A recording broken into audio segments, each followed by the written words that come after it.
തുരങ്കപാതയുടെ അപകടത്തിൽ നിർമ്മാണത്തിലെത്തിയ അതിഥി തൊഴിലാളികളാണ് അതിൽ ഉൾപ്പെട്ടതാണ് പ്രാഥമികമായിട്ട് കിട്ടിയ വിവരം. 108 ആംബുലൻസും സ്വകാര്യ ആംബുലൻസ് ഉൾപ്പെടെ 15 ആംബുലൻസുകൾ സ്ഥലത്ത് എത്തിയിട്ടുണ്ട്.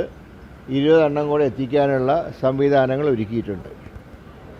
2 മൃതദേഹം കിട്ടിയപ്പോൾ ലേറ്റസ്റ്റ് അനുസരിച്ച്. മണ്ണിടിഞ്ഞതിൻ്റെ മറുഭാഗത്താണ് മൃതശരീരം കണ്ടെത്തിയത്. ഒരു മൃതശരീരം ഇപ്പോൾ SR എസ്റ്റേറ്റ് ആശുപത്രിയിലാണ് സൂക്ഷിച്ചിട്ടുള്ളത്. ഒരെണ്ണം വൈത്തിരി ആശുപത്രിയിലേക്ക് മാറ്റിയിട്ടുണ്ട്. മണ്ണ് മാറ്റി റോഡ് സുഗമമാക്കാനുള്ള പ്രവർത്തനങ്ങളാണ് ഇപ്പോൾ നടക്കുന്നത്. അതായിക്കഴിഞ്ഞാൽ ഉടനെ പോസ്റ്റ്മോർട്ടത്തിൻ്റെ സംവിധാനം ഇപ്പോൾ അവിടെ ഒരുക്കിയിട്ടുണ്ട്. വൈത്തിരി താലൂക്ക് ആശുപത്രിയിൽ ഒരുക്കിയിട്ടുണ്ട്. പിന്നെ പരിക്കേറ്റ 9 പേരെ മേപ്പാടി വിംസ് ആശുപത്രിയിലാണ് പ്രവേശിപ്പിച്ചിട്ടുള്ളത്. അതിൽ ഒരാളുടെ നില വളരെ സീരിയസ് ആണ്. പോലീസ് സർജൻ ബത്തേരി താലൂക്ക് ആശുപത്രിയിൽ നിന്ന് വൈത്തിരിയിലേക്ക് പുറപ്പെട്ടിട്ടുണ്ട്. വയനാട് DMOയും ഒക്കെ സ്ഥലത്തുണ്ട്, ഉദ്യോഗസ്ഥന്മാരൊക്കെ സ്ഥലത്തുണ്ട്. എല്ലാ സൗകര്യങ്ങളും ചികിത്സാ സൗകര്യങ്ങളും ചെയ്യാനുള്ള സംവിധാനങ്ങൾ ആരോഗ്യവകുപ്പ് ഒരുക്കിയിട്ടുണ്ട്.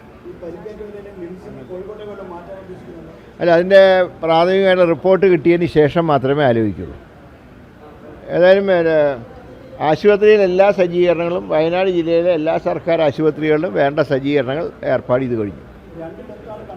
അതെ, 2 ഡെത്താണ് കൺഫേം ചെയ്തിട്ടുള്ളത്.